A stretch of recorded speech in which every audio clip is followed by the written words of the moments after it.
Assalamu students, I hope you're all doing well. This is Zinia with another video from STEM International Geography Book 6 की continuation Unit 5 को start किया हुआ है, that is natural disasters. Last video के अंदर we studied about what natural disasters are, different types of natural disasters which occur, and then primary or secondary impacts of those disasters. In this particular video what we're going to do is कि हम पढ़ने जा रहे हैं natural disasters की ही continuation को, किस तरह से जो है वो developing countries को especially affect करते हैं या फिर developing countries के लिए ये challenges ज़्यादा चैलेंजिंग क्यों होते हैं, and more over global warming का पूरा एक कॉन्सेप्ट है, वो क्यों है, किस तरह से ट्रिगर हुआ, उसके क्या इम्पैक्ट्स हैं और फिर उनको किस तरह से जो है वो कर्व या एड्रेस किया जा सकता है.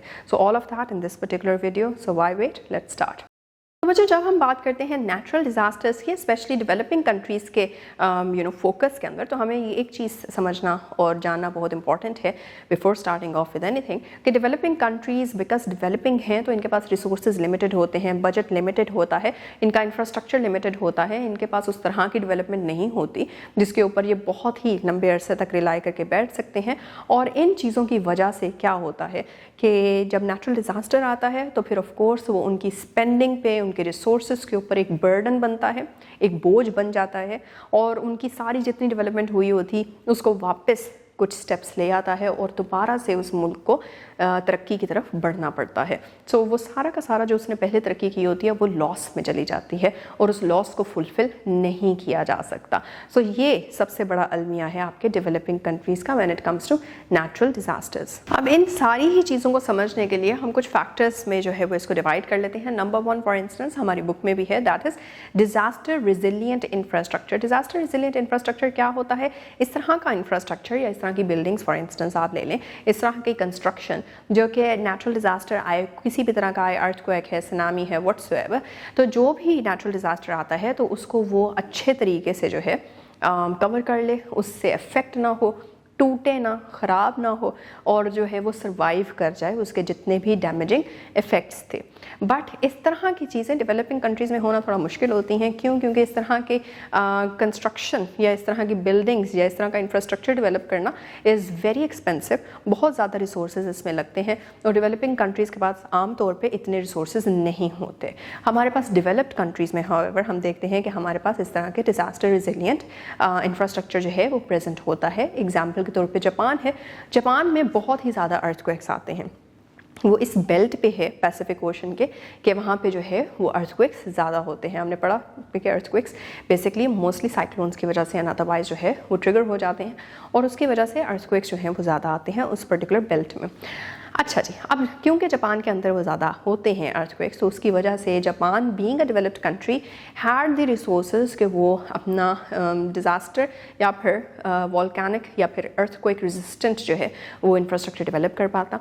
तो इस तरह के घर आपको वहाँ पे मिलते हैं, इस तरह की हाई स्टोरी बिल्डिंग्स आपको वहाँ पे मिल जाती हैं जो कि जब अर्थक्वेक आता है तो वो कोलैप्स नहीं करती बल्कि उसको सर्वाइव कर जाती हैं, उस शॉक को एब्जॉर्ब कर जाती हैं और उससे जो है वो अनइफेक्टेड रह जाती हैं. But when it comes to countries like ours तो यहाँ पे इस तरह का जो इंफ्रास्ट्रक्चर है that is not really facilitated और नॉट रियली अवेलेबल. दूसरा जो फैक्टर है that is population density. Population density की जब हम बात करते हैं तो वहाँ पे हम ये देखते हैं कि जो हमारी डेवलपिंग कंट्रीज़ होती हैं वहाँ पे मोस्टली अर्बनाइजेशन हो या फिर हाउसिंग स्कीम्स हो या फिर पॉपुलेशंस वगैरह, कम्युनिटीज़ वगैरह डेवलप हुई होती हैं तो वो बहुत ही ज़्यादा कोई अनप्लान्ड से तरीके से हुई होती हैं. वहाँ पे नैरो स्ट्रीट्स हैं, एक घर है लेकिन लोग ढेर सारे रह रहे हैं, या फिर आपकी जहाँ जहाँ सेटल्ड कॉलोनीज़ हैं वहीं पे साथ साथ में आप देखेंगे कि अनसेटल्ड सी जो है स्लम एरियाज़ भी मिल जाते हैं. तो इस तरह की जो एक अनप्लान्ड सी टाउन प्लानिंग होती है उसकी वजह से भी इश्यूज़ आते हैं. क्राउडेड एरियाज़ हो जाते हैं. क्राउडेड एरियाज़ के अंदर सिर्फ और सिर्फ रिसोर्सेज का कंपटीशन ही ज़्यादा नहीं होता बल्कि वहाँ पे आपकी disease, water borne disease, air born disease and otherwise disease का स्प्रेड होना आसान होता है. तो वहाँ से फिर वो स्प्रेड होकर बाकी कम्युनिटीज़ तक भी पहुँच सकती हैं जहाँ पे सम व्हाट सोफिस्टिकेटेड लिविंग स्टाइल हो. बट स्टिल इसका जो है वो फिर बड़ा इम्पैक्ट आपको इकोनॉमिकली भी फेस करने को मिलता है. That is in the terms of health care industry पे जो बर्डन आता है. द नेक्स्ट इशू और the next limitation of developed country और developing countries is basically basically कि वहाँ पे जो आपको अर्ली वार्निंग सिस्टम्स होते हैं वो नहीं मिल पाते। अर्ली वार्निंग सिस्टम्स का एक जो है वो बेनिफिट ये है कि लोग जो उस पर्टिकुलर कम्युनिटी में रह रहे हैं जहाँ पे वो एक नेचुरल डिज़ास्टर हिट कर सकता है वो टाइमली इवैक्यूएट कर सकते हैं उस एरिया को, और वहाँ पे फिर जानी नुकसान वगैरह एटलीस्ट बच सकता है अगर तो इंफ्रास्ट्रक्चरल डिज़ास्टर या डैमेज को हम नहीं रोक पाते। लेकिन क्योंकि अर्ली वार्निंग सिस्टम्स नहीं होते इतने अच्छे डेवलप्ड और इतने अच्छे वहाँ पे लोकेटेड, तो उसकी वजह से फिर क्या होता है कि जानी नुकसान भी जो है वो बड़े लेवल का होता है। लोग टाइमली इवैक्यूएट नहीं करते, अपनी चीज़ें नहीं छोड़ के निकलते जगह को, और इसलिए वो जो है वो उस पर्टिकुलर नेचुरल डिज़ास्टर की जद में आ जाते हैं। फिर बच्चों, जिस तरह हमने लास्ट चैप्टर में बात की थी डिफॉरेस्टेशन को कर्व करने की, तो उसमें अवेयरनेस बढ़ाने का जो एक एलिमेंट था वो हमने देखा कि कितना सिग्निफिकेंट होता है। इसी तरह से नेचुरल डिज़ास्टर्स या कोई भी डिज़ास्टर हो तो उससे बचने के लिए अवेयरनेस का एस्पेक्ट जो है दैट इज़ एक्सट्रीमली इंपॉर्टेंट। तो एजुकेशन और अवेयरनेस लोगों तक पहुँचे। जिस तरह फॉर एग्जाम्पल आपके स्कूल में ड्रिल्स होती होंगी कि अगर अर्थक्वेक आता है तो आपने देखना है टेबल हो, स्टडी सा टेबल हो, तो उसके नीचे आप जा सकते हो। अर्थक्वेक के टाइम पे आपने भागना नहीं है, सीढ़ियाँ नहीं उतरना चढ़ना एंड ऑल दैट। तो इस तरह की चीज़ें जो है या इस तरह की अवेयरनेस मैथ लेवल के ऊपर लोगों तक नहीं पहुंच पाती। क्यों? क्योंकि रिसोर्सेज नहीं होते कि इस लेवल की एजुकेशन जो है वो लोगों तक पहुंचाई जा सके। सो ये भी एक बहुत बड़ा जो है वो एक लिमिटेशन है डेवलपिंग कंट्रीज़ का। आखिरी 3 एस्पेक्ट्स भी जो है वो हमने कुछ ना कुछ मेंशन कर लिए, कुछ ना कुछ डिस्कस कर लिए हुए हैं। So I am gonna club them together, और जिसके अंदर पूरी इकोनॉमी की बात आती है। अगैन इकोनॉमिक रिसोर्सेज होंगे तो ही आप डिज़ास्टर रिजिलियंट जो है इंफ्रास्ट्रक्चर बना सकते हैं, आप जो है वो अपनी हेल्थ केयर फैसिलिटीज़ बेहतर कर सकते हैं, आप लोगों के लिए अर्ली वार्निंग सिस्टम्स जो है वो डेवलप कर सकते हैं ऑल दैट। दूसरी चीज़, मेडिसिनल फैसिलिटीज़ इटसेल्फ जो है वो लिमिटेड होती हैं। अगैन आपके पास जो है फॉर एवरी 90 इंडिविजुअल्स एक डॉक्टर है पाकिस्तान के अंदर, अगर हम उसको स्टेटिस्टिकली देखते हैं तो this is a very alarming number, right. और फिर उसके बाद आपके जो तीसरा आ जाता है जिसको हम क्लब कर रहे हैं टुगेदर इज़ कि आपकी प्लानिंग जो है वो बहुत ही ज़्यादा वीक होती है।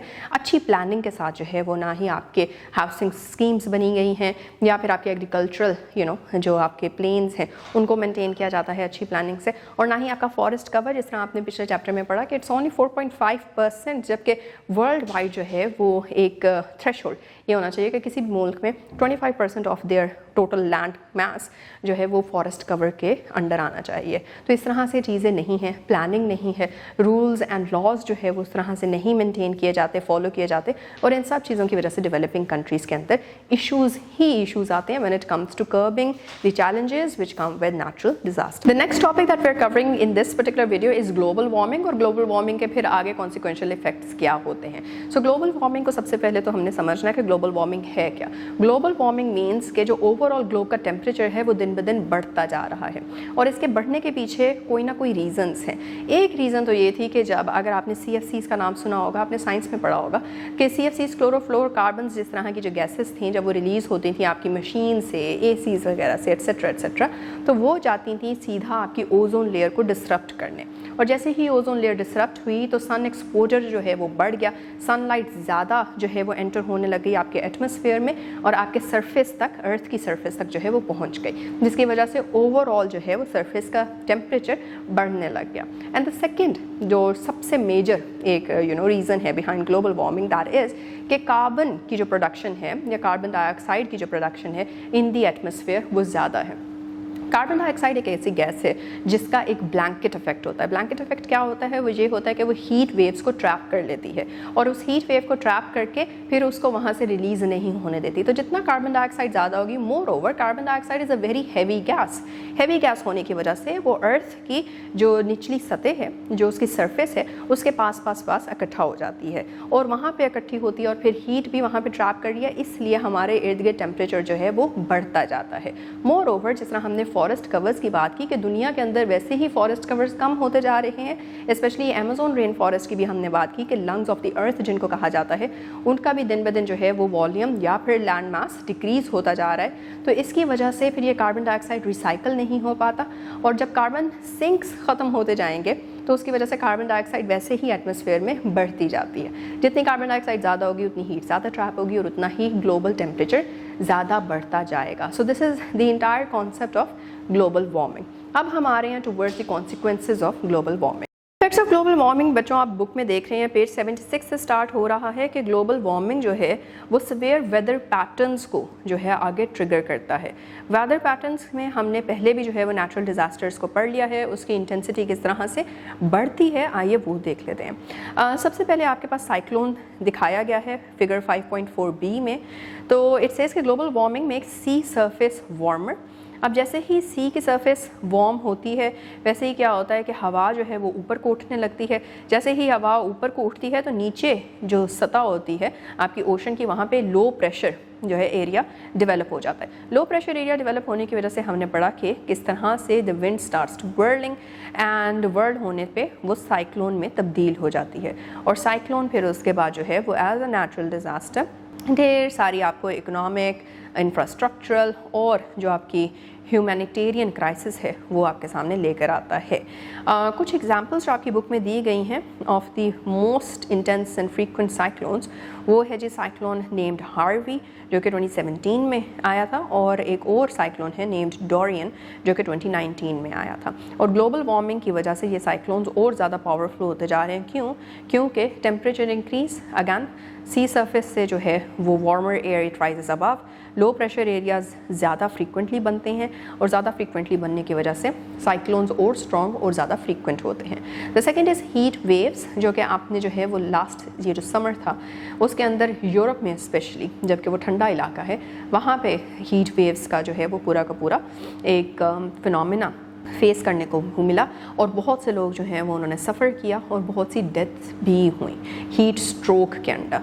तो ग्लोबल वार्मिंग की वजह से हीट वेव्स ज़्यादा फ्रीक्वेंट हो जाती हैं, ज़्यादा स्वेयर हो जाती हैं।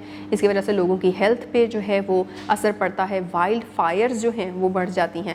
वाइल्ड फायर का फिर आगे हमने पढ़ा था कि किस तरह से पूरे का पूरा इकोसिस्टम जो है वो डिसरप्ट होता है। इकोसिस्टम डिसरप्ट होने की वजह से बायोडाइवर्सिटी भी जो है वो ख़त्म होने को आ जाती है। फिर मोर ओवर आपकी एनर्जी जो है वो स्ट्रेन होती है। क्योंकि आपको फ्यूल के रिसोर्सेज जो हैं वो कम हो जाते हैं। वाटर सप्लाईज जो हैं वो आपकी इवेपोरेट हो जाएंगी ऑफ कोर्स, और ड्रॉट लाइक कंडीशंस जो हैं वो बन जाएंगी।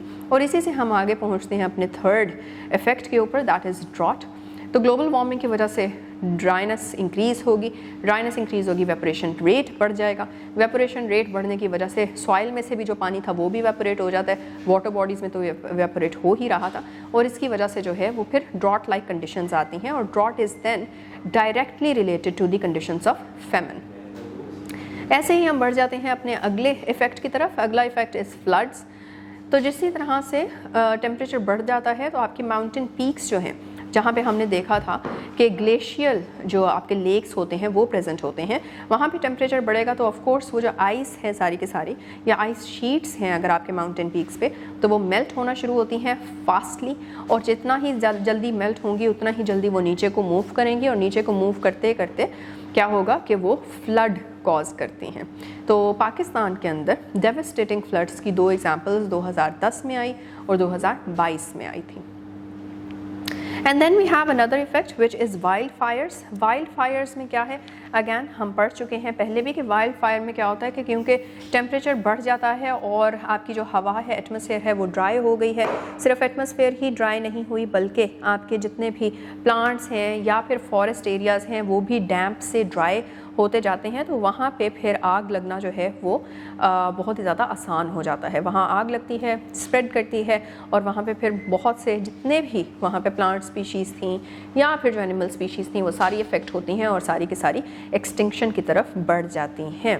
तो एग्ज़ाम्पल के तौर पे 2019 से 2020 तक बुश फायर सीज़न था जो कि ऑस्ट्रेलिया में था, जिसकी वजह से ढेर सारा एरिया एक तो बर्न हो गया, मोर ओवर घर वगैरह भी डिस्ट्रॉय हो गए बहुत से लोगों के, और साथ ही साथ जानी नुकसान भी हुआ, बहुत लोगों का भी और जानवरों का भी। इसी के साथ बच्चों हम आ चुके हैं अपने आखिरी टॉपिक पे for this particular video, and that is कि ह्यूमन एक्टिविटीज़ कुछ इस तरह की हैं जिनकी वजह से इस तरह के नेचुरल डिजास्टर्स जो हैं वो क्रिएट होते हैं, ट्रिगर होते हैं, कॉज होते हैं, और फिर उसके फर्दर कॉन्सिक्वेंसेज जो हैं वो हमें फेस करने को मिलते हैं। सो वो क्या है आपकी बुक में भी प्रोवाइडेड है। So the first one is deforestation. Deforestation में हमने पहले भी पढ़ा कि डिफॉरेस्टेशन का पूरा फिनोमेना है क्या। डिफॉरेस्टेशन ये है कि जब आप जो है वो एक थ्रेशोल्ड से बढ़ के ट्रीज़ को कट डाउन करते हैं और उसको कट डाउन करने की वजह से फॉरेस्ट कवर जो है है वो कम होता जाता है। फॉरेस्ट कवर कम होता है तो जो वहाँ पे बायोडाइवर्सिटी रहती होती है, जो कि एनिमल स्पीशीज़ वहाँ पे रह रही थी, उनका हैबिटेट तो कम हो ही रहा है, लेकिन जो रिप्लेनिशिंग पावर होती है एक फॉरेस्ट की वो उसी पेस पे नहीं हो पाती, जिसकी वजह से ओवरऑल फॉरेस्ट कवर कम होता जाएगा। आपका वाटर साइकिल भी जो है वो हमने पढ़ा कि किस तरह से डिसरप्ट हो जाता है ड्यू टू फॉरेस्ट कवर में चेंजेस आने की वजह से। और मोर ओवर अगर तो फ्लड आते हैं और फ्लड के रास्ते के अंदर अगर फॉरेस्ट था तो हमने पढ़ा था कि किस तरह से वो एक बफर एक्ट करता है और पानी की जो रफ्तार होती है उसको वो कम कर देता है। फिर फॉरेस्ट जो है वो itself as noise buffer भी जो है वो काम कर रहे होते हैं। तो किसी भी कम्युनिटी में आप रह रहे हैं, किसी भी रीजन में आप रह रहे हैं, noise pollution it self is a huge reality, तो उस रियलिटी को भी जो है वो कम करता है, उसकी जो डिस्ट्रक्टिव एस्पेक्ट्स होते हैं उसको भी कम करता है। तो फॉरेस्ट की ये सारी की सारी बेनिफिट्स जो हैं उससे हम हाथ धो बैठते हैं अगर तो हम डिफॉरेस्टेशन को बढ़ने देते हैं।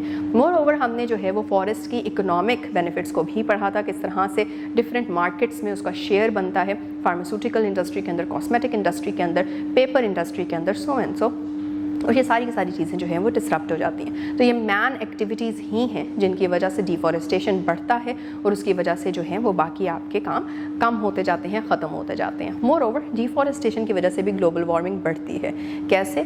क्योंकि शेड जो होता है आपके सरफेस से वो कम हो जाता है और जब सन एक्सपोजर आपके लैंड के ऊपर डायरेक्ट हो जाए तो उसकी वजह से इवेपोरेशन फ्रॉम द सॉइल बढ़ जाता है और इवेपोरेशन के बढ़ जाने की वजह से अगैन आपने देखा कि किस तरह ड्रॉट और फैमिन की तरफ जो है वो चीज़ें बढ़ जाएंगी। और अगर तो प्लांटेशन नहीं होगी तो फिर उससे food shortages, water shortages and more over dust storms वाला जो हमने एरिड और सेमी एरिड एरियाज के अंदर कॉन्सेप्ट पढ़ा था वो भी बढ़ के स्प्रेड हो सकता है। Second man activity is agriculture. Agriculture के अंदर हम देखते हैं कि क्योंकि बार बार जो है वो क्रॉप्स हम उगा रहे होते हैं एक ही लैंड के ऊपर, तो उसकी वजह से सॉइल के पास जो एक कैपेसिटी होती है फर्टाइल रहने की वो कम होती जाती है दिन ब दिन, और हर पर्टिकुलर क्रॉप के साथ जो है वो सॉइल के न्यूट्रिएंट्स जो हैं वो यूटिलाइज हो रहे होते हैं, लेकिन वापस जो है वो उस तरह से एनरिच नहीं हो पाते। और इसकी वजह से क्या होता है कि ओवर टाइम सॉइल अपनी फर्टिलिटी को खो बैठता है और उसके खो बैठने की वजह से वहाँ पे फिर एग्रीकल्चर नहीं हो पाती, जिसकी वजह से फिर क्या करते हैं कि दोबारा डिफॉरेस्टेशन की तरफ बढ़ते हैं लोग।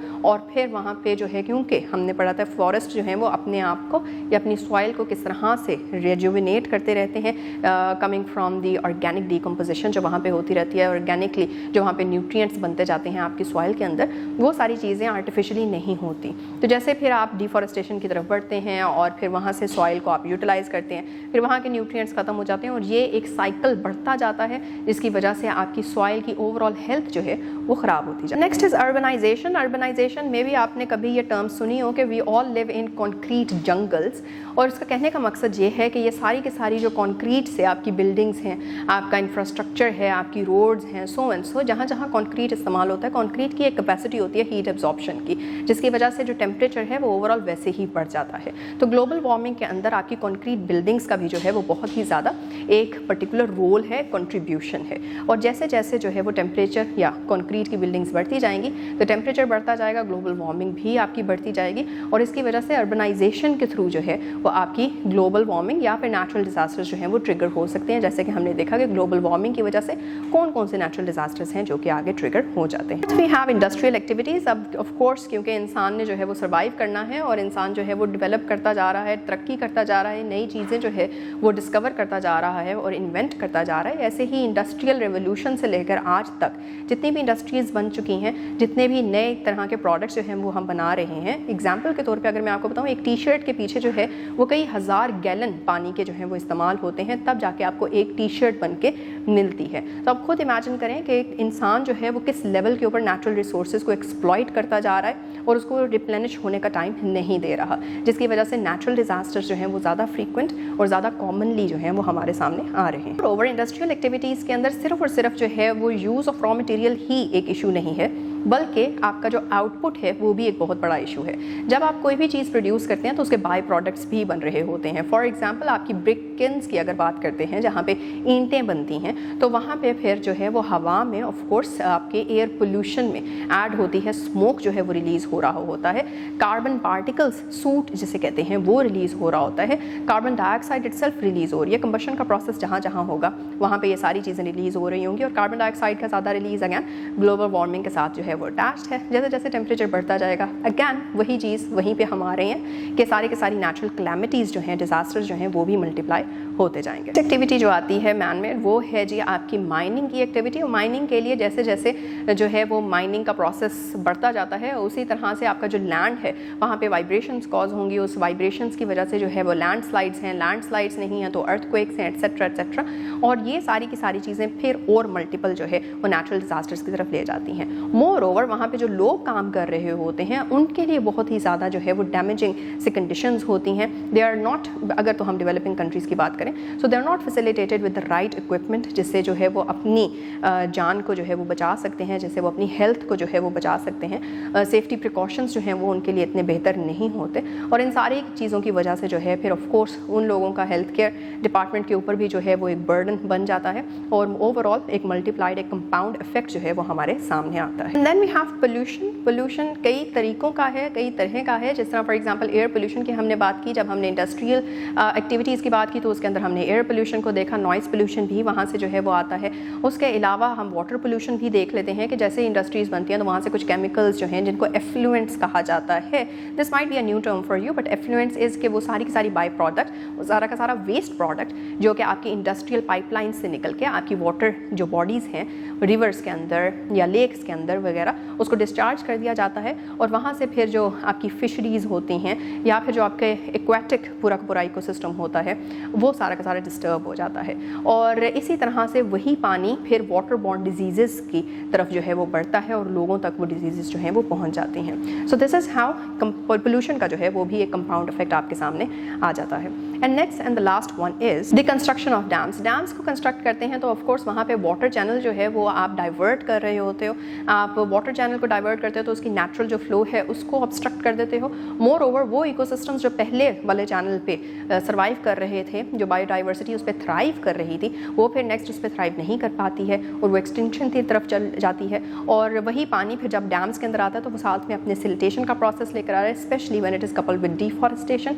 डिफॉरेस्टेशन होगी, रास्ते के अंदर से जो रुकावट थी वो ख़त्म हो गई। पानी अगर फ्रीली मूव करता हुआ आ रहा है तो अपने साथ सिल्ट लेकर आता है, डैम्स की मेंटेनेंस जो है वो मुश्किल हो जाती है। फिर अगर अर्थक्वेक वगैरह हो तो फिर डैम्स के अंदर लीकेज होगा क्योंकि क्रैक्स आ जाएंगे, और अगर लीकेज होगा तो फिर आगे फ्लड्स आ जाएंगे एंड सो, और फिर सी वाटर इंट्रूजन जो है वो भी हो सकती है एंड ऑल दैट, अगर तो वहाँ पे सुनामी है या और चीज़ें हैं इस तरह से करके। सो all of it basically creates a chaos, a catastrophe overall. तो इस तरह से ये सारी की सारी मैन एक्टिविटीज़ एंड ऑल्सो जो आपके नेचुरल डिजास्टर्स तो हो ही रहे थे, ये मिलके जो है वो कपल हो जाते हैं और कपल करके एक कंपाउंड इफेक्ट लेकर आते हैं जिसकी वजह से आपके डिजास्टर्स और फ्रीक्वेंट और कॉमन होते जा रहे हैं। पोर्शन में हमने क्या पढ़ा? इस पोर्शन के अंदर हमने पढ़ा कि किस तरह से एक तो ग्लोबल वार्मिंग का इफेक्ट है क्या, ग्लोबल वार्मिंग जो है वो आपके नेचुरल डिजास्टर्स को किस तरह से ट्रिगर करती है, और दूसरी चीज़ जो आपकी ह्यूमन एक्टिविटीज़ हैं जिसके अंदर आपने देखा इंडस्ट्रियलाइजेशन है, अर्बनाइजेशन है, सो एंड सो, हमने सारी एक्टिविटीज़ डिफरेंट पढ़ी कि वो किस तरह से जो है ग्लोबल वार्मिंग के इफेक्ट को ही जो है वो मल्टीप्लाई कर रही होती हैं और फिर साथ ही साथ आपके जो नेचुरल डिजास्टर्स हैं उनकी भी फ्रिक्वेंसी को बढ़ा देती हैं। सो all of that for now, और मिलेंगे in the next video with another portion of this particular chapter. So till then, take care and Allah Hafiz.